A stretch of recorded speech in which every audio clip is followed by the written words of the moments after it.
టాలీవుడ్కు second హోమ్గా మారుతోంది ఓ దేశం. తాజాగా మరో సెన్సేషన్ సినిమా అక్కడ రిలీజ్ అయింది. దీనికోసం కుటుంబంతో పాటుగా అక్కడికి వెళ్లారు హీరో. మరి ఏంటా దేశం? ఇప్పుడు రిలీజ్ అవుతున్న అన్ని తెలుగు సినిమాలకు జపాన్ ప్రధాన మార్కెట్గా మారుతోంది.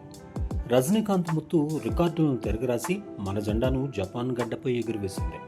దాదాపు 500 రోజులాడి 136 కోట్ల రూపాయలు వసూలు చేసింది.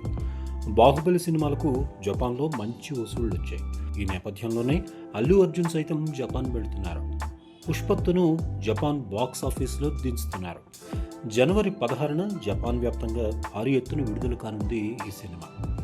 ఆశ్చర్యకరమైన విషయం ఏంటంటే పుష్ప ఫస్ట్ పార్ట్ అయితే అక్కడ విడుదల కాలేదు. కానీ రెండో భాగంలో కథకు జపాన్తో లింక్ ఉంటుంది. పుష్ప 2లోకి కొన్ని సీన్స్ను జపాన్లో షూట్ చేశారు. కథలో టోక్యో లింక్. అందుకే ప్రమోషన్స్ కోసం జపాన్ వెళ్లారు అల్లు అర్జున్. పిక్చర్ షో, మైత్రి మూవీ మేకర్స్, సుకుమార్ రైటింగ్స్తో కలిపి పుష్ప 2 మ్యాగ్నస్ను జపాన్ సిల్వర్ స్క్రీన్ మీదకు తీసుకెళ్తున్నారు.